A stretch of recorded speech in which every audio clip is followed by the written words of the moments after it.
Hello दोस्तों, आज हम लोग जो मॉक टेस्ट कर रहे हैं वो आज तीसरा मॉक टेस्ट है। हम लोग दो मॉक टेस्ट ऑलरेडी कर चुके हैं। जेएसएससी सीजीएल झारखंड सीजीएल के लिए जो मैथ्स का क्वेश्चन 20 पूछने वाला है उसके लिए हम लोग मॉक टेस्ट प्रिपेयर किए हैं और उसी का सॉल्यूशन कर रहे हैं। हर मॉक टेस्ट में 20-20 प्रश्न है। जैसा कि आपके एग्जाम में 20-20 ही प्रश्न आने वाले, तो हम लोग 20-20 प्रश्न का कलेक्शन ही को मॉक टेस्ट के रूप में कर रहे हैं, ताकि इसी टाइप के जो सवाल आपके एग्जाम में आए उसको आप आसानी से कर पाएँ और अपने स्कोर को एक अच्छे लेवल तक पहुंचा पाए। तो पहला नंबर क्वेश्चन है कि 1739 में कम से कम क्या जोड़ा जाए कि यह 11 से पूर्णतः विभाज्य हो। इसमें 1739 में कौन सी संख्या जोड़ दें, कौन सा ऑप्शन में से जोड़ दें कि यह 11 से पूरी डिवाइड हो। तो देखिए 11 से कितना डिवाइड करने पर इसको कितना रिमाइंडर बच रहा है वो निकाल लेते हैं, और रिमाइंडर को 11 से डिवाइड करने के लिए क्या उसमें ऐड करें वो हम लोग पता लगा लेंगे। तो देखिए सबसे पहले अगर 11 से हम लोग डिवाइड करते हैं 1739 को, तो क्या आ जाएगा 11 एकम 11 बच गया, यहाँ से 6 3 11 पचे 55 बच गया, यहाँ से 8 और 9 11 8 88 बच गया। रिमाइंडर क्या बच गया? फाइनली रिमाइंडर 1 बच गया। अब इस एक रिमाइंडर में अगर 10 जोड़ दे, एक रिमाइंडर में 10 जोड़ दे प्लस क्या जोड़ दे कि 11 से डिवाइड हो जाए, तो यहाँ 10 ना जोड़ना पड़ेगा। 10 जोड़ेंगे तभी तो 10 और 1 11 हो जाएगा, और फिर 11 से फिर एक बार चला जाएगा। तो क्या ऐड करना पड़ेगा? 10 ऐड करना पड़ेगा। ऑप्शन नंबर डी कि इस संख्या में क्या ऐड करना पड़ेगा? 10। जैसे 10 ऐड करेंगे तो क्या हो जाएगा? 1749। अब 11 से डिवाइड देके देखिए पूरी डिवाइड चला जाएगा। 11 एकम 11 बच गया 6 4 11 पचे 55 बच गया 9 11 नवा 99। तो 11 से चला गया पूरी। तो क्या जोड़ना पड़ेगा? 10 जोड़ना पड़ेगा। ऑप्शन नंबर डी इसका आंसर हो जाएगा क्वेश्चन नंबर 1 के लिए। अब क्वेश्चन नंबर 2 को सॉल्व करेंगे। चलिए हम लोग दूसरे क्वेश्चन की तरफ को सॉल्व करते हैं। क्या दिया हुआ? 16 का पावर 7 इंटू 27 का पावर 6 इंटू 5 का पावर 9 के गुणनफल में कुल अभाज्य गुणनखंडों की संख्या। तो जब भी आपको कोई नंबर दिया रहे, जब भी क्या दिया रहे नंबर, उसको सबसे पहले हम लोग प्राइम फैक्टराइजेशन करेंगे। जैसे a का पावर p हो गया इंटू b का पावर q और इंटू r का पावर c का पावर r, ऐसे प्राइम फैक्टराइजेशन करेंगे, अभाज्य गुणनखंड के रूप में लिखेंगे। और अगर पूछ दिया अभाज्य गुणनखंडों की संख्या कुल, अब इसमें भी पूछा अभाज्य गुणनखंड की संख्या कुल अभाज्य गुणनखंड ज्ञात करें, तो अभाज्य गुणनखंड जो होगा, अगर अभाज्य गुणनखंड होगा वो क्या आ जाएगा? इसमें अभाज्य गुणनखंड की संख्या आ जाएगा p plus q plus r. जो पावर रहेगा उसको ऐड कर देना है आपको सिंपली। यही हमारा क्या आ जाएगा? अभाज्य गुणनखंड की संख्या। तो सबसे पहले इसका प्राइम फैक्टराइजेशन करेंगे। ये नंबर क्या दिया हुआ है? 16 का पावर 7। 16 का पावर 7 प्राइम फैक्टराइजेशन नहीं है ये। देखिए 16 को फिर से ब्रेक कर सकते हैं। 16 को क्या लिख सकते हैं? 2 का पावर 4, 2 का पावर 4 लिख दे सकते हैं, और पावर का मल्टीप्लाई हो जाएगा तो क्या आ जाएगा? 2 का पावर 7 चौके 28। इसी प्रकार 27 को क्या लिख सकते हैं? 3 का क्यूब, और पावर का मल्टीप्लाई हो जाएगा 6 तिया 18, तो 3 का पावर 18 इंटू 5 का पावर 9। ये चीज़ें सभी को आती होंगी। तो देखिए ये नंबर जो है वो इसी फॉर्म का बन गया। तो हम लोग अभाज्य गुणनखंड की संख्या निकालने के लिए क्या करते थे? पावर को ऐड कर देते हैं। क्या करते हैं? पावर को ऐड करते हैं। तो अभाज्य गुणनखंड की संख्या क्या आ जाएगा? अभाज्य गुणनखंड की संख्या 28 प्लस 18 प्लस 9 जोड़ेंगे तो क्या आ जाएगा? 28 और 27 कितना आ गया? 55। 55। ऑप्शन नंबर सी हमारा करेक्ट आंसर हो जाएगा। पावर को जोड़ देना, प्राइम फैक्टराइजेशन करके तब पावर को जोड़ना है, वही हमारा अभाज्य गुणनखंड की संख्या आ जाएगा। क्वेश्चन नंबर 2 का आंसर सी आ गया 55। अब क्वेश्चन नंबर 3 आएगा। थर्ड नंबर क्वेश्चन हमारे सामने है, क्या बोलता है 0.0236 पर बार को सरलतम रूप में लिखने पर प्राप्त साधारण भिन्न क्या होगा। मतलब इसको एक फ्रैक्शन के रूप में लिखना है तो क्या होगा साधारण भिन्न, मतलब कि जितना कटे उतना काट कूट के लास्ट में क्या बच रहा है वो हमको लिखना है। तो इसको सॉल्व करने का तरीका है कि इसको कैसे सॉल्व करते हैं, 236 संख्या लिख दिए, जितने पे बार है उसको छोड़ देंगे। 3 और 6 पर बार है, किस पर बार नहीं है, 2 पर बार नहीं है तो -2 कर देंगे। -2 बटे कितने संख्या पे बार है, 2 संख्या पे बार, 2 9 आएगा। और कितने संख्या पे बार नहीं है, पॉइंट के बाद कितने संख्या पर बार नहीं है, इधर वाले से मतलब नहीं है, सिर्फ पॉइंट के इधर वाले से। तो जितने पे बार है उतना 9, और कितने संख्या पे बार नहीं है, 2 संख्या पे, तो 2 0 भी आ जाएगा। ठीक है, यहाँ तक इसको ऐसे लिख सकते हैं। इसके बराबर क्या आ जाएगा, 234 बटे 9,900। अब 9 से कटेगा, 9 से 11 9 1100 बार, और 9 से 9 दूनी 18 और 9 छक्के 54। फिर 2 से कटेगा, 13 दूनी 26, और 2 से काटेंगे 2 पचे 10, 2 पचे 10 और 0, 2 पचे 10, 2 पचे 10 और 0। तो क्या आ गया 13 बटे 550, 13 बटे 550। ऑप्शन क्या हो जाएगा 13 बटे 550, ये ऑप्शन सही कर लीजिएगा। 13 बटे क्या हो जाएगा 550। ऑप्शन नंबर डी हमारा करेक्ट आंसर हो जाएगा क्वेश्चन नंबर 3 के लिए। अब क्वेश्चन नंबर 4 आएगा।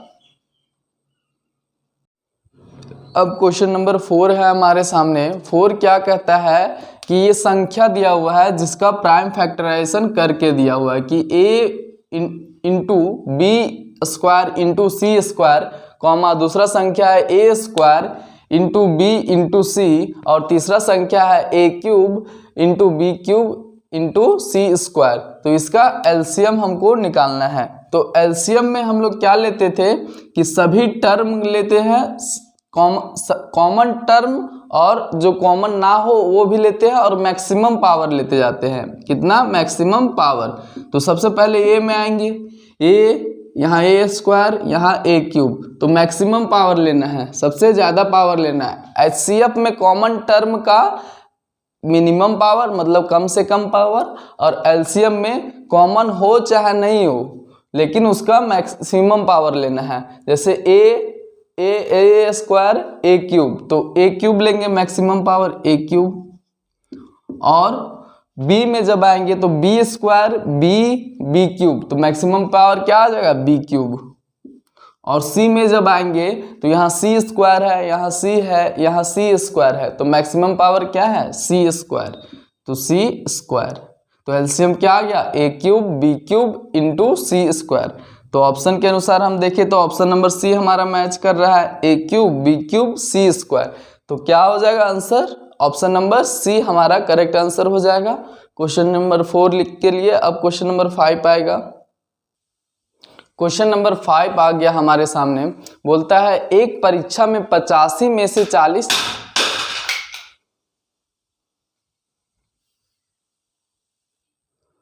माफ कीजिएगा। क्वेश्चन दिया हुआ है कि एक परीक्षा में 85 में से 40 छात्रों ने 50% से कम अंक अर्जित किया।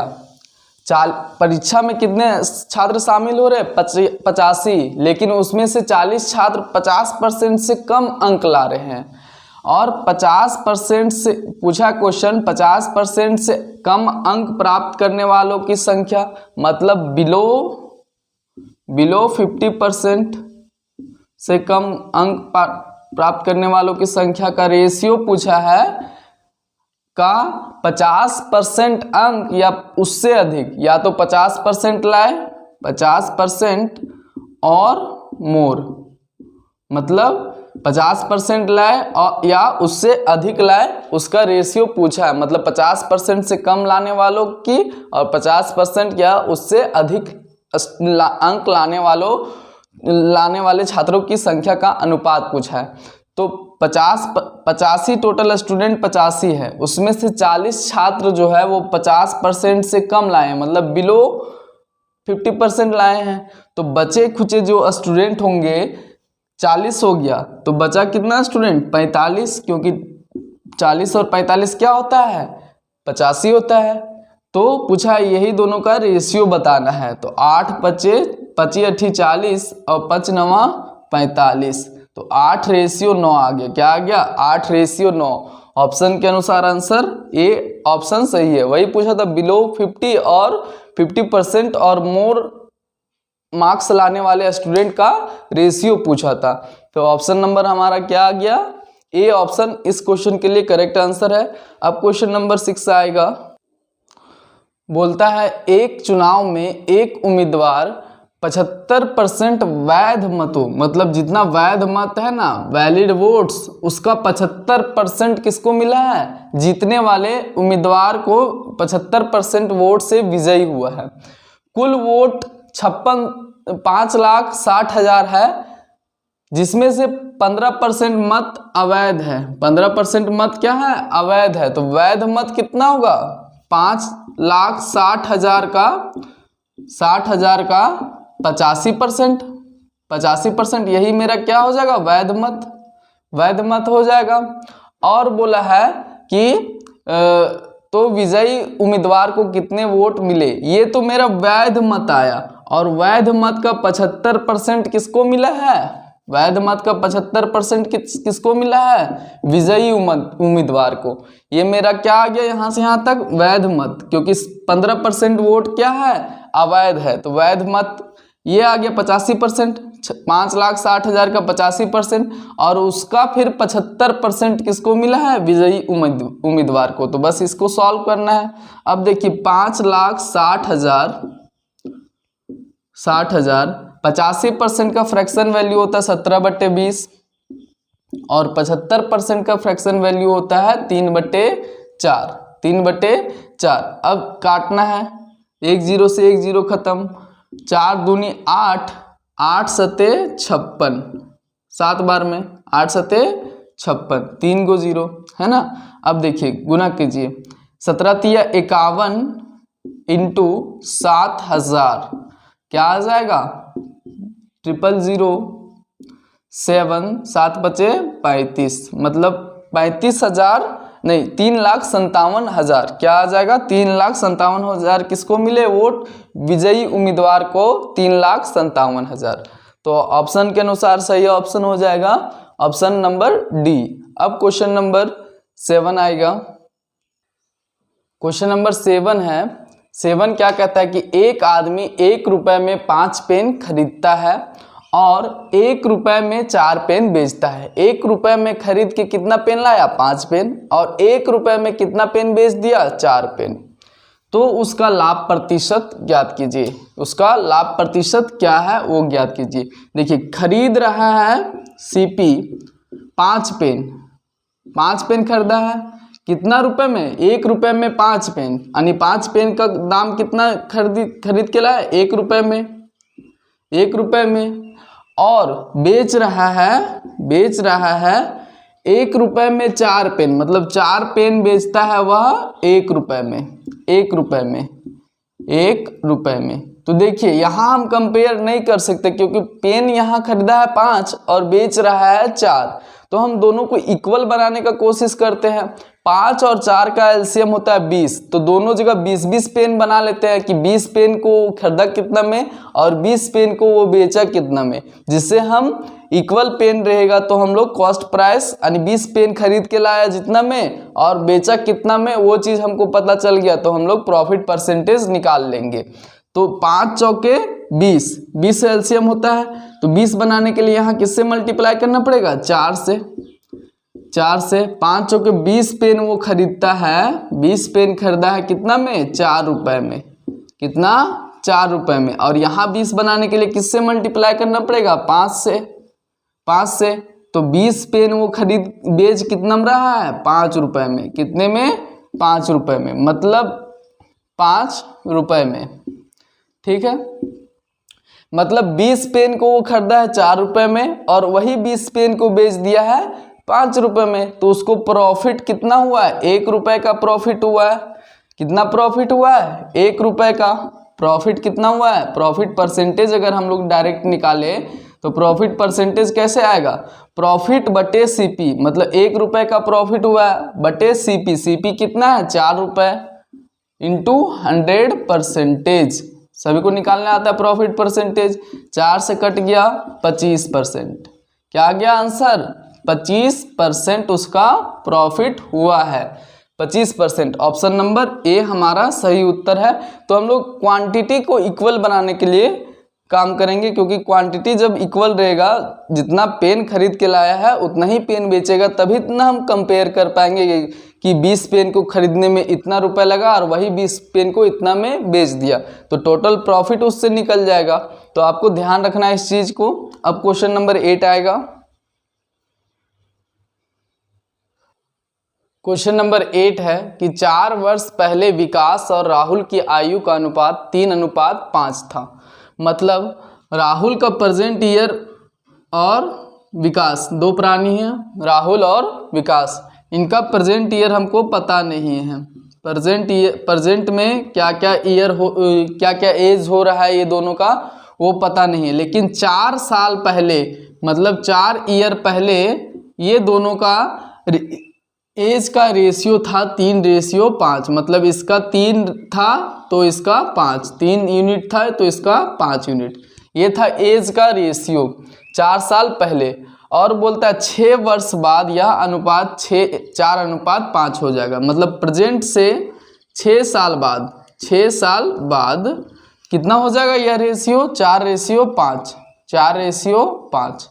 4:5 है ना। तो पूछा है राहुल की वर्तमान आयु, मतलब ये जो राहुल है यहाँ फर्स्ट बंदा, इसका प्रेजेंट एज पूछा है। तो देखिए ऐसे क्वेश्चन को सॉल्व करने के लिए यहाँ देखिए, यहाँ कितने का गैप है, यहाँ 2 का गैप है, और यहाँ कितने का गैप है, 1 का गैप है। तो दोनों जगह हम लोग गैप को सेम करते हैं। यहाँ 2 का गैप है, 3 और 5 में 2 का डिफरेंस है, 2 का गैप है, और यहाँ 1 का गैप है, 4 और 5 में 1 का गैप है। तो हम लोग गैप को सेम करते हैं। 2 और 1 का एलसीएम क्या होता है, 2 होता है। तो यहाँ 2 करने के लिए हम लोग यहाँ से, यहाँ तो 2 है, बनाना है 2 और 1 का एलसीएम 2 होता है। तो गैप को हर जगह 2 ही करना है। तो यहाँ 2 करने के लिए हम लोग 2 से मल्टीप्लाई कर देंगे, गैप को 2 करने के लिए 2 से मल्टीप्लाई कर देंगे। तो 2 से यहाँ मल्टीप्लाई करेंगे जब इसमें 2 से, तो कितना आ जाएगा, 8:10, 8 क्या आ जाएगा, 10 आ जाएगा। समझे, 2 से मल्टीप्लाई कर रहे तो 8:10 आ गया। अब गैप कितना आ गया, 2 का आ गया। अब ठीक है, यहाँ भी 2 का गैप और यहाँ भी 2 का गैप। तो इतना समझ में आया होगा। अब देखिए यहाँ 3 यूनिट है, 3 यूनिट बढ़ के कितना हो गया, 8 यूनिट। मतलब यूनिट में डिफरेंस कितना है, 5 यूनिट का। यूनिट में कितना डिफरेंस है, 5 यूनिट। 3 यूनिट से 8 यूनिट हो गया, राहुल वाला ही देख रहे हैं। 3 यूनिट से 5 यूनिट हो गया, 8 यूनिट हो गया। तो यूनिट में डिफरेंस 5 का है। और ईयर में डिफरेंस अगर देखें तो यहाँ से पीछे 4 साल और बाद में 6 साल, मतलब 6 और 4 10 साल का डिफरेंस है। पीछे 4 साल गए और आगे 6 साल आए, मतलब 10 साल कुल गैप कितने का है, 10 साल। तो 5 यूनिट का वैल्यू कितना है, 10 साल, 10 ईयर। कितने गुना है, 2 गुना। तो देखिए यहाँ राहुल का एज कितना आ जाएगा, 6 ईयर। इसका भी 2 गुना, 6 ईयर। अब देखिए राहुल का एज जो है वो 4 साल पहले 6 ईयर था, 6 साल था। मतलब 4 साल पहले राहुल का एज 6 साल का था। 4 साल पहले राहुल कितना एज का था, 6 साल का। तो 4 साल बाद कितना एज आ जाएगा प्रेजेंट में, 10 साल का। 10 साल का राहुल होगा, क्योंकि 4 साल पहले था राहुल 6 साल का। तो प्रेजेंट में कितना होगा, 10 साल का राहुल। तो ऑप्शन के अनुसार राहुल की वर्तमान आयु पूछा है, तो क्या आ जाएगा, 10 साल, 10 ईयर हमारा सही आंसर हो जाएगा क्वेश्चन नंबर 8 के लिए। अब क्वेश्चन नंबर 9 आएगा। क्वेश्चन नंबर 9 आ गया हमारे सामने। 9 क्या कहता है कि ए बी से 4 गुना अधिक तेज काम करता है। ए बी से 4 गुना अधिक तेज काम करता है, मतलब क्वेश्चन को समझिएगा आप। ए बी से 4 गुना अधिक तेज काम करता है, मतलब बी अगर 1 यूनिट काम कर रहा है तो ए कितना यूनिट काम करेगा, 4 यूनिट, 4 गुना अधिक तेज काम करता है। ये आ गया ये दोनों का एफिशिएंसी का रेशियो, मतलब कार्य क्षमता, मतलब बी 1 यूनिट काम कर रहा है तो ए 4 यूनिट काम करेगा। अब बोलता है वह काम को बी की तुलना में 60 दिन पहले काम करता है। जाहिर सी बात है, ये अगर ज़्यादा काम कर रहा है, ज़्यादा स्पीड से काम कर रहा है तो वो काम को जल्दी पूरा करेगा। मतलब बोला है कि ए जो है वो बी से 60 दिन पहले काम पूरा करता है। क्वेश्चन पूछा कि यदि वो दोनों इकट्ठे मिलकर काम करे, मतलब एक साथ मिलकर काम करे, तो कार्य कितने दिनों में पूरा होगा।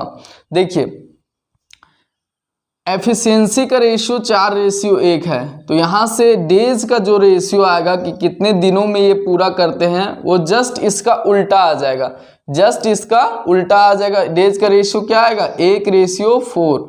मतलब अगर बी ए 1 दिन ले रहा है तो बी 4 दिन लेगा। बी कितना दिन लेगा, 4 दिन। तो बोला है कि वह काम को बी की तुलना में 60 दिन पहले काम करता है, मतलब बी 4 दिन ले रहा है तो ये 1 दिन, कितना दिन पहले काम कर रहा है, 3 यूनिट दिन पहले काम कर रहा है। जबकि क्वेश्चन के अनुसार इसी 3 यूनिट का वैल्यू कितना दे रहा है, 60 डेज। 60 डेज यूनिट के अनुसार 3 यूनिट दिन पहले काम कर रहा है, और क्वेश्चन के अनुसार 60 दिन पहले, तो कितने गुना है, 20 गुना। मतलब ए को काम करने में कितना दिन लगा है, 1 यूनिट का वैल्यू 20 दिन, तो कितना आ जाएगा, 20 दिन एक काम किया है, 20 दिन। अब देखिए ये एक काम किया है 20 दिन, कितना एफिशिएंसी के साथ, 4 एफिशिएंसी के साथ, तो टोटल वर्क कितना आ जाएगा, कितना आ जाएगा, 20 गुने 4, 20 गुने 4 आ जाएगा 80, 20 गुने 4 कितना आ जाएगा, 80 टोटल वर्क आ गया। क्योंकि ए हर दिन 4 यूनिट काम करता है और 4 यूनिट के साथ वह 20 दिन तक काम किया है, तो 4 गुने 20 80 आ जाएगा। अब बोला है यदि वे दोनों एक साथ काम करें, टोटल वर्क है ये दोनों के पास 20 गुना 4 80 काम। अब ये दोनों एक साथ काम करेंगे तो एक दिन में कितना काम करेंगे, अगर ए और बी एक साथ काम करने लगे तो ये एक दिन में 4 यूनिट और बी एक दिन में 1 यूनिट, मतलब दोनों एक साथ मिलकर एक दिन में 5 यूनिट काम करेंगे। एक दिन में 5 यूनिट काम कर रहे हैं तो 80 यूनिट काम करने के लिए कितना दिन लगेगा, 80/5, 80/5, क्योंकि एक दिन में कितना यूनिट काम कर रहे हैं, 5 दिन 5 यूनिट, तो 80 यूनिट काम करने के लिए 80/5 दिन लगेगा, तो कितना आ जाएगा, 16 डेज। कितना आ गया, 80/5, 5 एकम 5, 5 छके 30, 16×5 80, मतलब 16 दिन में ये दोनों मिलकर काम करे तो काम कितने दिनों में खत्म होगा, 16 दिन में। और आंसर आ गया हमारा option number C. Question number अब आएगा 10। क्वेश्चन नंबर 10 है कि 5 लीटर चीनी के मिश्रण में क्या आता है, मिल्क और शुगर और वाटर और शुगर होता है। चीनी का मिश्रण हम लोग कैसे बनाते हैं, पानी रहता है और चीनी रहता है, यही रहता है। 5 लीटर चीनी के मिश्रण में 6% चीनी है। 5 का 6% कितना होता है, 0.3। 5 का 6% कितना होता है, 0.3, मतलब कि 0.3 लीटर शुगर है और बचा खुचा कितना है, 5 लीटर में से 0.3 लीटर शुगर, तो 4.7 लीटर वाटर है। अब बोल रहा है कि उससे 1 लीटर पानी भाप बनकर उड़ जाता है, मतलब 1 लीटर पानी जो है उबाल देंगे तो पानी उड़ के भाप बन करके उड़ जाएगा, तो 1 लीटर पानी उड़ गया। बचा कितना लीटर पानी, 3.7 लीटर। शुगर तो नहीं उड़ा, चीनी तो नहीं उड़ा, तो चीनी तो उतना का उतना ही रहेगा, 0.3 लीटर चीनी नहीं उड़ा है। पूछा शेष मिश्रण में, मतलब इस कंडीशन में, सेकेंड कंडीशन में आने के बाद जब पानी उड़ जाता है उसके बाद शेष मिश्रण में चीनी का प्रतिशत, चीनी कितना है 0.3, और टोटल मिक्सचर कितना है 3.7 और 0.3 मतलब 4 लीटर। 4 लीटर इंटू 100%, तो कितना आ जाएगा 30/4%, कितना 7.5%, 7.5%। इसका आंसर 30/4 7.5%। ऑप्शन नंबर सी हमारा करेक्ट आंसर हो जाएगा। 1 लीटर पानी जो है वो भाप बन के उड़ जा रहा है, तो चीनी कितना 0.3 और टोटल मिक्सचर 3.7 और 0.3 4 लीटर। अब 4 ही लीटर ना, 1 लीटर तो उड़ गया, टोटल मिक्सचर कितना बन रहा 4 लीटर ही बचा है, तो बटे 4 टोटल मिक्सचर में से पूछा है कि चीनी कितना है 0.3/4 इंटू 100%, ये चीनी का परसेंटेज आ जाएगा। अब क्वेश्चन नंबर नेक्स्ट आएगा, क्वेश्चन नंबर 11 है। क्या कहता है 11 कि एक नल एक टैंक को 8 घंटे में भर सकता है, मतलब पहला नल जो है वो एक टैंक को कितने घंटे में भर सकता है 8 आवर में, और दूसरा नल इसे 10 घंटे में खाली कर सकता है। दूसरा नल क्या है खाली करने वाला है, ये 10 घंटे में खाली कर सकता है। 10 घंटे में क्या कर सकता है खाली कर सकता है, माइनस साइन मतलब खाली कर सकता है। यदि दोनों नल को एक साथ खोल दिया जाए, दोनों नल को एक साथ खोल दिया जाए तो टैंक को भरने में कितना समय लगेगा, मतलब दोनों को एक साथ खोल दे तो टैंक कितना समय में भर जाएगा, ये हमारे सामने पूछा है। तो देखिए पहला नल 8 घंटे में, दूसरा नल 10 घंटे में, तो टोटल कैपेसिटी कितना आ जाएगा, ये दोनों का एलसीएम 8 और 10 का एलसीएम 40 होता है, मतलब टोटल कैपेसिटी कितना आ गया टैंक का 40 यूनिट आ गया, 40 यूनिट। ये टैंक 8 घंटे में भर रहा है, तो हर घंटे कितना 8 × 5 = 40, 5 यूनिट हर घंटे भर रहा है। एफिशिएंसी कितना आ गया इसका 5, और इसका एफिशिएंसी कितना आ गया 1 घंटे में भरने का 10 × 4 = 40, 1 घंटे में 4 यूनिट भर रहा है, तभी तो 10 घंटे में 40 यूनिट भरेगा, नहीं 1 घंटे में 4 यूनिट खाली कर रहा है -4, और ये 1 घंटे में 5 यूनिट भर रहा है तो +5। अब देखिए ये दोनों नल अगर एक साथ खोल दिए जाए, दोनों नल एक साथ खोल दिए जाए तो पहला नल जो है वो 5 यूनिट भरेगा और दूसरा नल 4 यूनिट खाली कर देगा, तो कुल मिला के कितना भर जाएगा 1 ही यूनिट भर पाएगा। 1 घंटे में कितना ये 5 भरेगा लेकिन ये 4 खाली कर देगा, तो 1 घंटे में 1 ही यूनिट भर पाएगा। तो टाइम कितना लगेगा 40 यूनिट को भरने में, 1 घंटे में 1 यूनिट, तो 40 यूनिट को भरने में 40/1 बराबर 40 आवर लग जाएगा, क्योंकि 1 घंटे में 1 यूनिट भर रहा है तो 40 यूनिट भरने में 40 घंटे लगेंगे, तो 40 घंटे हमारा समय आ जाएगा। ऑप्शन नंबर ये हमारा करेक्ट आंसर हो गया क्वेश्चन नंबर 11 के लिए। अब क्वेश्चन नंबर 12 आएगा। नेक्स्ट क्वेश्चन है हमारे सामने 12, बोलता है एक निश्चित धनराशि को चक्रवृद्धि ब्याज पर निवेश किया गया, 2 वर्षों के लिए 4% की दर से यह राशि 338 रुपये हो जाती है, तो राशि ज्ञात कीजिए, मतलब प्रिंसिपल जो है वो हमको निकालना है। ब्याज की दर क्या है 4% दे रखा है, 4% का वैल्यू 1/25। अब देखिए 2 साल के बाद अमाउंट दे रखा है, 2 वर्षों के लिए 4% की दर से यह राशि 338 दे रखा है, मतलब कि ये अमाउंट आफ्टर 2 ईयर, मतलब 2 सालों के बाद अमाउंट इतना हो गया। प्रिंसिपल कुछ भी रहा होगा लेकिन 2 सालों में ये बढ़कर 338 हो गया है। तो देखिए रेट क्या है 4%, मतलब 1/25, मतलब 1 साल में प्रिंसिपल से अमाउंट का रेशियो क्या आ जाएगा 25 से 26। 1 साल में प्रिंसिपल से अमाउंट का रेशियो 25 से 26, 25 है तो उस पर एक ब्याज मिलके क्या आ जाएगा 26, ये 1 साल का रेशियो आ गया। अगर 2 साल का निकालना है कि 2 सालों में प्रिंसिपल से अमाउंट का रेशियो क्या आएगा, तो स्क्वायर कर देना है। ये क्या आ जाएगा प्रिंसिपल जो रहेगा उसका रेशियो 2 साल के बाद अमाउंट जो होगा उसके साथ, तो देखिए कितना आ जाएगा 625 रेशियो 676, ये यूनिट में आया है, ये यूनिट में आया है। अब देखिए 600 बोला है 2 सालों के बाद अमाउंट 338 हो गया है, तो 2 सालों के बाद अमाउंट कितना है 676, और इसी 676 का वैल्यू दिया है 338 रुपये। 338 रुपये मतलब कितने टाइम्स है, कितने गुना है 1/2 गुना, आधा गुना है, आधा है इसका, तो प्रिंसिपल भी क्या होगा, धनराशि इसका भी आधा, 625 का आधा कितना आ जाएगा, 312.5, 312.5 रुपये रहा होगा प्रिंसिपल, जो 2 सालों में बढ़कर 338 रुपये हो जाएगा। किस रेट से, 4% की रेट से। तो ऑप्शन के अनुसार कौन सा ऑप्शन, बी ऑप्शन। इस क्वेश्चन के लिए अलग अलग मेथड बहुत सारे लोग लगाएंगे, लेकिन ये सबसे इजी तरीका है। प्रिंसिपल से अमाउंट का रेशियो 2 सालों का निकाल लेंगे, 2 साल है तो स्क्वायर कर देंगे, 3 साल रहता, 3 साल के बाद अमाउंट दिया रहता तो क्यूब कर देते, ठीक है। तो यहाँ 2 साल के बाद अमाउंट दिया था इसीलिए स्क्वायर किए हैं। अब क्वेश्चन नंबर नेक्स्ट आएगा, क्वेश्चन नंबर 13 है, बोला है एक वृत्त का क्षेत्रफल 154 सेंटीमीटर स्क्वायर है, तो इसका व्यास ज्ञात कीजिए। अब वृत्त का क्षेत्रफल क्या होता है, व्यास होता है 2r, क्या होता है 2r निकालना है।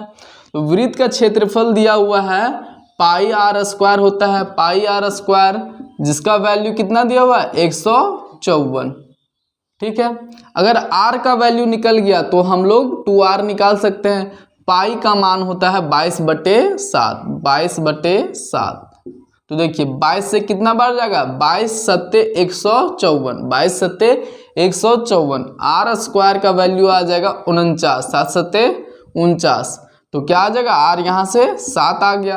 अब आर 7 आ गया तो पूछा व्यास 2r कितना आ जाएगा, 14 सेंटीमीटर। कितना आ गया, आर आ गया था 7 सेंटीमीटर, तो 2r क्या आ गया 14 सेंटीमीटर, मतलब व्यास क्या आ गया, डायमीटर 14 सेंटीमीटर। इस क्वेश्चन के लिए आंसर होगा सही। अब क्वेश्चन नंबर नेक्स्ट आएगा, क्वेश्चन नंबर 14 आ गया। ये बहुत ही बेहतरीन क्वेश्चन है, ये आपको एक अलग लेवल का थॉट प्रोसेस डेवलप करेगा।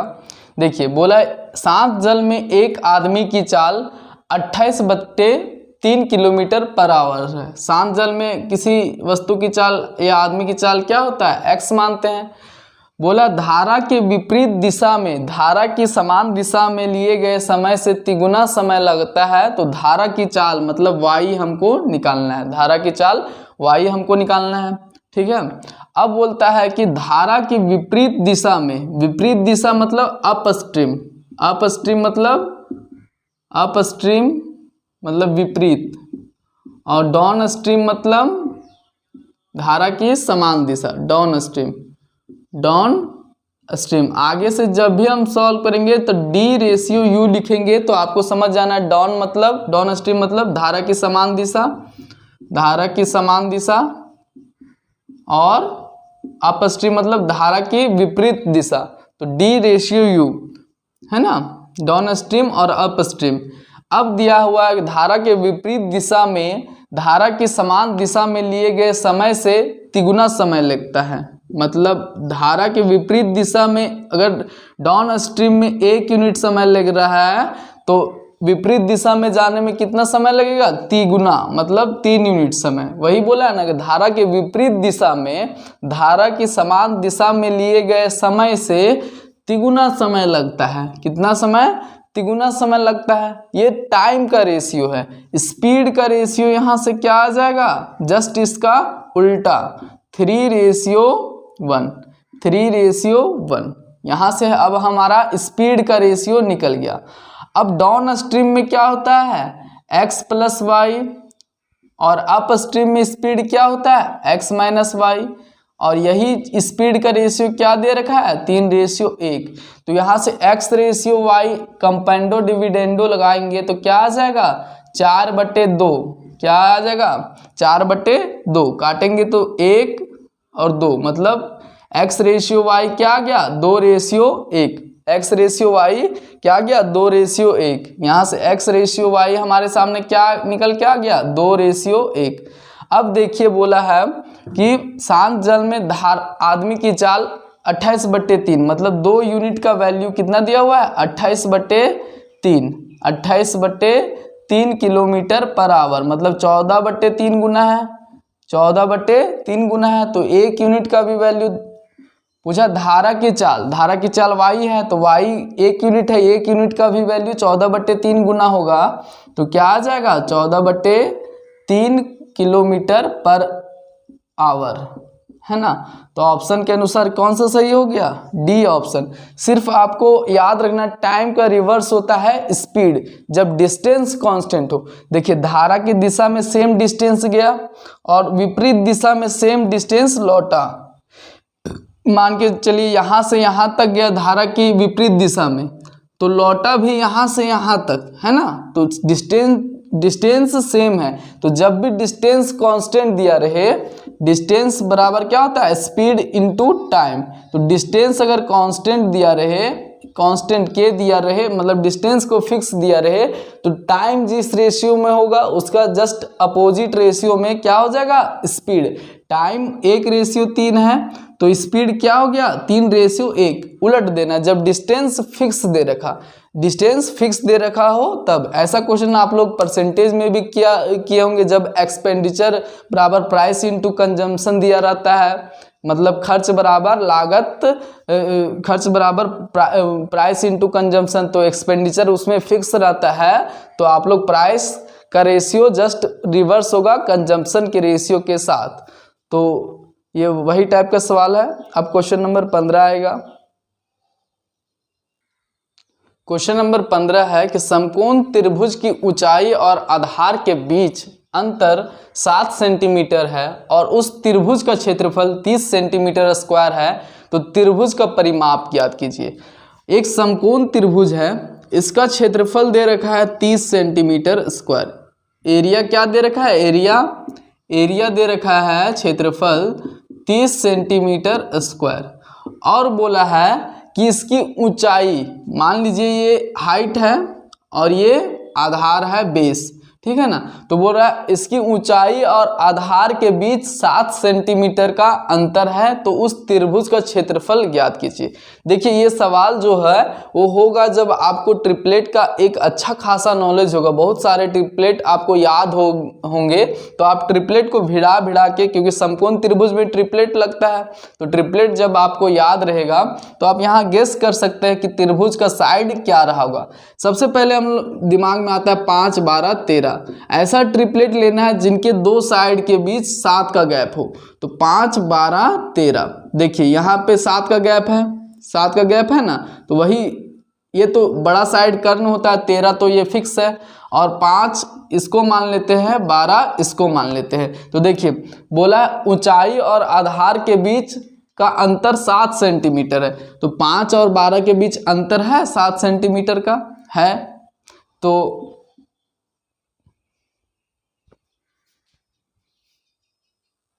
देखिए मैं समझा रहा था इसमें कि जो है, कहाँ गया मार्कर, हाँ, एक ऐसा ट्रायंगल आपको गेस करना है, ऐसा ट्रिपलेट वाला जिसमें हाइट और बेस का डिफरेंस 7 हो। हाइट और बेस का डिफरेंस क्या हो, 7 हो। तो 5, 12, 13, इसमें जो हाइट और बेस का डिफरेंस है वो क्या है, 7 है। अब चेक कर लेते हैं कि क्या इस ट्रायंगल का एरिया 30 आ रहा है। अगर इस ट्रायंगल का जो 5, 12, 13 साइड वाला ट्रायंगल है, इस ट्रायंगल का एरिया अगर 30 आ जाएगा, मतलब ट्रायंगल कंफर्म यही है, ट्रायंगल कंफर्म यही है। तो चेक करेंगे एरिया क्या होता है, 1/2 आधार क्या है 12 इंटू हाइट, तो 2 से 6 बार, 6 × 30 सेटिस्फाई हो गया। एरिया भी क्या आ गया, 30 आ गया है, तो मतलब ट्रायंगल कंफर्म यही है। तो परिमाप क्या आ जाएगा, तीनों साइड का सम। परिमाप क्या होता है, तीनों साइड का सम, मतलब 5 + 12 + 13, 5 + 12 + 13 क्या आ जाएगा, 30। 5 + 12 + 13 30 सेंटीमीटर, और 30 सेंटीमीटर ही हमारा सही उत्तर हो जाएगा क्वेश्चन नंबर 15 के लिए। अब नेक्स्ट क्वेश्चन हम लोग करेंगे क्वेश्चन नंबर 16। अब क्वेश्चन नंबर 16 है। 16 क्या कहता है कि एक वर्गाकार खेत का क्षेत्रफल 24,200 सेंटीमीटर स्क्वायर है। 4.4 किलोमीटर की चाल से चल रहे किसी व्यक्ति को इसे विकर्णवत मतलब डायगोनल के थ्रू पार करने में कितना समय लगेगा। मतलब एक वर्ग दिया हुआ है जिसका क्षेत्रफल कितना है, जिसका क्षेत्रफल है 24,200। तो इस वर्ग के विकर्ण के द्वारा कोई आदमी टहल के पार हो रहा है। यहाँ से चलना चालू किया है, और यहाँ पे पहुँचा है, विकर्ण के थ्रू जा रहा है, ऐसे डायगोनल, है ना, ऐसे पार हो रहा है। तो इसको पार होने में कितना समय लगेगा, और इस व्यक्ति का जो स्पीड दे रखा है वो 4.4 किलोमीटर पर आवर। तो सबसे पहले स्पीड का टाइम का जो फॉर्मूला होता है वो डिस्टेंस बटे स्पीड होता है, डिस्टेंस बटे स्पीड। तो स्पीड तो हमको पता है, स्पीड इस व्यक्ति का दे रखा है 4.4 किलोमीटर पर आवर। ये डिस्टेंस नहीं पता है, जो डिस्टेंस ये चलेगा ये डिस्टेंस नहीं पता है, मतलब यहाँ डायगोनल हमको निकालना है डी का वैल्यू। तो देखिए डायगोनल कैसे निकलेगा, वर्गाकार खेत का क्षेत्रफल दे रखा है इतना, तो वर्ग का क्षेत्रफल कितना होता है, डी स्क्वायर बटे 2, ये भी होता है, एक तो ए स्क्वायर होता है और दूसरा फॉर्मूला होता है डी स्क्वायर बटे 2 दे रखा है 24,200। तो यहाँ से डी स्क्वायर का वैल्यू कितना आ जाएगा 484 और 00, इसका अंडर रूट लेंगे तो क्या आ जाएगा, ये 22 का स्क्वायर मतलब 220 आ गया, डायगोनल का वैल्यू 220 मीटर आ गया है। अच्छा सेंटीमीटर है ना, यहाँ मीटर कर लीजिएगा, मीटर स्क्वायर है ना, 220 मीटर आ गया। अब देखिए डिस्टेंस दे रखा है मीटर में, तो हम लोग स्पीड को लेंगे मीटर पर सेकेंड में, मीटर पर सेकेंड में मतलब स्पीड क्या आ जाएगा 4.4 इंटू 5/18 मीटर पर सेकेंड। स्पीड को किस में लेना है, मीटर पर सेकेंड में, क्योंकि डिस्टेंस हमारा क्या आ गया मीटर में, तो दोनों को एक ही जैसा यूनिट में लेंगे। 220 डिस्टेंस क्या है 220 मीटर और स्पीड क्या है 4.4 इंटू 5/18 जब को 18 ऊपर चला जाएगा, है ना, तो ऐसे लिख सकते हैं। अब देखिए 4.4 से 1 0 और बढ़ जाएगा 10। अब देखिए 22 दूनी 44 और 22 एकम 22, 5 दूनी 10, 5 दूनी 10, तो कितना आ गया 180 सेकेंड। 180 सेकेंड बराबर कितना होता है 3 मिनट, 1 सेकेंड में 60 मिनट, तो 180 सेकेंड में 3 मिनट, 3 मिनट मतलब कितना मिनट समय लगेगा इसको पार करने में, 3 मिनट का समय लगेगा। ऑप्शन नंबर ये हमारा सही उत्तर हो जाएगा। अब क्वेश्चन नंबर 17 आएगा।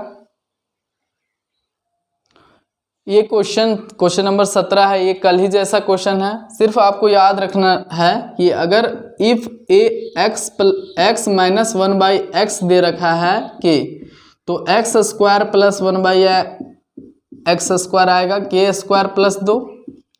ये चीज़ कल भी बताए थे कल वाले मॉक टेस्ट में।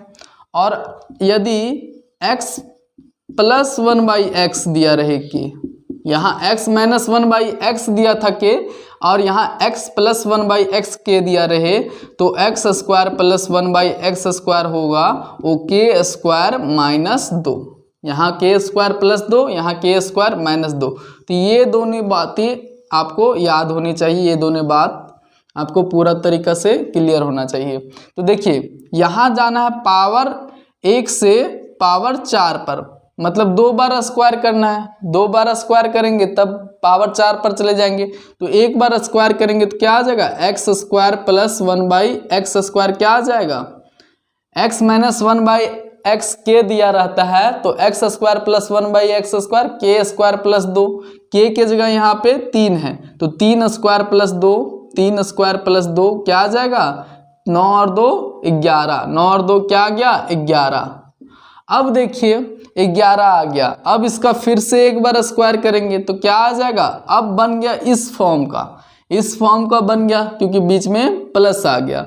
अब स्क्वायर करेंगे तो x का पावर 4 प्लस 1/x का पावर 4 क्या आ जाएगा के स्क्वायर माइनस 2, मतलब 11 का स्क्वायर माइनस 2, तो 121 माइनस 2 क्या आ जाएगा 119, 121 माइनस 2 119, और हमारा सही उत्तर हो जाएगा बी क्वेश्चन नंबर 17 के लिए।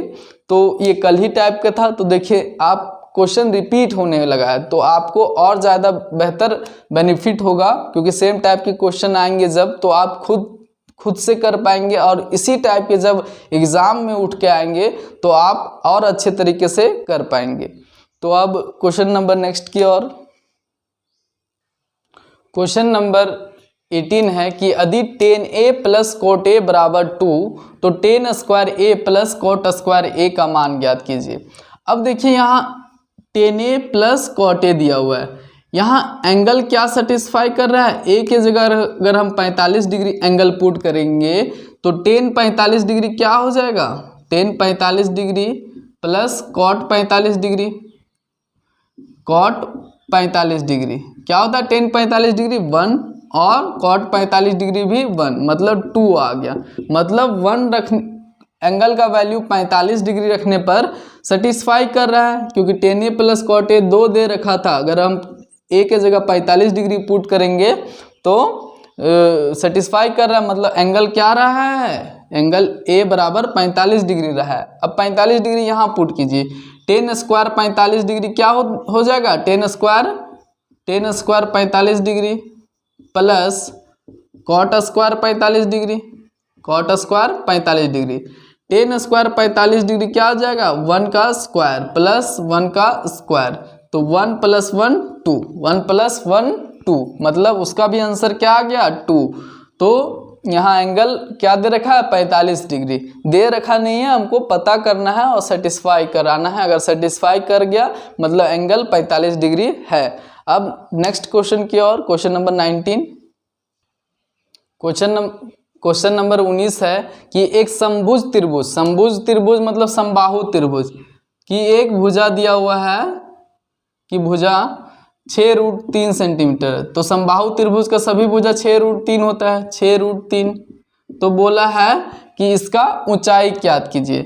ए बराबर साइड ए बराबर दे रखा है 6√3। अब इसका हाइट जो होता है, समबाहु त्रिभुज का हाइट ऊंचाई जो होता है वो √3/2 इंटू ए होता है, √3/2 ए होता है। तो यहाँ बैठा देंगे ए का वैल्यू, इजी है, ये तो इजी सवाल है। तो इजी सवाल भी आपके एग्जाम में आने वाले हैं, इसलिए डरना नहीं है। 2 तिया 6, तो 3 इंटू √3 और √3 3 हो जाएगा, तो 3 तिया 9 सेंटीमीटर आंसर आ जाएगा। क्या हाइट का value 9 centimetre, option number A हमारा सही उत्तर हो जाएगा। अब अगला क्वेश्चन करेंगे हम लोग। 20 नंबर क्वेश्चन है और ये आज का आखिरी प्रश्न है, क्योंकि हर मॉक टेस्ट में हम लोग 20-20 ही सवाल करने वाले हैं, क्योंकि एग्जाम में भी 20 प्रश्न आना है, तो उससे ज़्यादा करने का कोई फायदा नहीं है। हर मॉक टेस्ट में 20-20 प्रश्न, और आपको लगभग 15 मॉक टेस्ट मैं देने वाला हूं, तो 15 आप लोग करके जाइएगा तो आप एक अच्छे लेवल तक एग्ज़ाम में कर पाएंगे। आप 100% सवालों को अटेम्प्ट कर सकते हैं अगर आप इसी तरह से मॉक टेस्ट को करके जाएं, है ना, क्योंकि आपको सारा चीज़ पता रहेगा, इसी टाइप के सवाल आने रहेंगे, कोई ज़्यादा हाई लेवल तो नहीं पूछेगा, है ना, क्योंकि उसमें जीएस का पोर्शन भी है आपको पढ़ना। सिर्फ मैथ ही रहता तो थोड़ा बढ़ा के देता, लेकिन उसमें जीएस भी है, रीजनिंग भी है, झारखंड भी है, और पेपर 2 भी है जिसमें खोटा लैंग्वेज वाला, वो आप लोग देख लीजिएगा किसमें पेपर 2 या पेपर 1 में। देखिए, एक 20 सेंटीमीटर व्यास वाले वृत्त में 16 सेंटीमीटर लंबी एक चाप काटी जाती है। वृत्त के केंद्र से चाप की दूरी ज्ञात कीजिए। मतलब एक वृत्त है, एक सर्कल है, एक क्या है, सर्कल। सभी को वृत्त देखे, चूड़ी जो होता है वो एक सर्कल ही होता है। अब देखिए, ये वृत्त का केंद्र है। अब वृत्त के केंद्र 20 सेंटीमीटर व्यास है इसका, तो रेडियस क्या आ जाएगा, रेडियस r बराबर आ जाएगा 10 सेंटीमीटर, ठीक है। अब वृत्त व्यास वाले वृत्त में 16 सेंटीमीटर लंबी एक चाप काटी जाती है। मतलब एक चाप ऐसे काट दिए, इसकी लंबाई क्या है, 16 सेंटीमीटर, इसकी लंबाई क्या है, 16 सेंटीमीटर। अब जो है बोला है वृत्त के केंद्र से इस चाप की दूरी, इस वृत्त के केंद्र से इस चाप की दूरी हमको बताना है। तो चाप की दूरी जो होगा वो परपेंडिकुलर डिस्टेंस होगा, लंबवत दूरी, क्योंकि लंबवत दूरी ऐसे ही लेंगे, नहीं तो ऐसे अगर ले गए तो फिर दूरी तो बढ़ते जाएगा, घटते बढ़ते रहेगा, इसीलिए लंबवत दूरी हमको लेना है, मतलब कि परपेंडिकुलर डिस्टेंस। तो देखिए, जब भी हम वृत्त के केंद्र से किसी चाप पर परपेंडिकुलर डालते हैं तो वो उसको आधा आधा बांटता है। परपेंडिकुलर 90 डिग्री के कोण पर मिलाएंगे तो आधा आधा बांटेगा, मतलब ये 16 है तो ये कितना कितना हो जाएगा 8 सेंटीमीटर और ये भी 8 सेंटीमीटर। ठीक है, यहाँ तक सभी को समझ में आ गया। अब रेडियस दे रखा है 10 सेंटीमीटर, ये क्या आ जाएगा 10 सेंटीमीटर। तो आप लोग एक ट्रिपलेट पढ़े होंगे 6 8 10, 6 8 10, ये भी एक ट्रिपलेट है जो किससे बना है 3 4 5 से। इसी का 2 गुना करके बनाया गया है, इसी का 2 गुना करके बनाया गया 6 8 10। तो हाइपोटेनस 10 है, ये 8 है, तो ये डिस्टेंस जो है परपेंडिकुलर डिस्टेंस ये क्या हो जाएगा 6 सेंटीमीटर। तो वृत्त के केंद्र से इस चाप की दूरी कितना आ गया 6 सेंटीमीटर, और 6 सेंटीमीटर ही हमारा आंसर है 6 सेंटीमीटर। तो आज हम लोग लगभग 20 क्वेश्चन, 20 लगभग नहीं पूरा एग्जैक्ट 20 क्वेश्चन हम लोग कर लिए हैं, जो आज के लिए एनफ है। अगले मॉक टेस्ट में फिर हम लोग 20 सवालों के साथ मिलेंगे, और आज ये कंप्लीट हुआ मॉक टेस्ट नंबर 3। इसके बाद जो आएगा वो मॉक टेस्ट नंबर 4 आएगा, जो झारखंड सीजीएल एग्ज़ाम है, इसी को टारगेट करके हम लोग मॉक टेस्ट कर रहे हैं। तो झारखंड के और भी जितने एग्ज़ाम होने वाले स्टेट एग्ज़ाम, जैसे अभी झारखंड एसआई आएगा, उत्पाद सिपाही आने वाला है, उसका भी एग्ज़ाम होने वाला है, तो उन सब का हम लोग इसी तरह मैथ्स का वीडियो जो आएगा क्लास वो आपको मिलते रहेगा सेट वाइज या फिर चैप्टर वाइज। तो आप लोग इस चैनल से बने रहें, आपको फ़ायदा ज़रूर होगा आपके एग्ज़ाम में। धन्यवाद।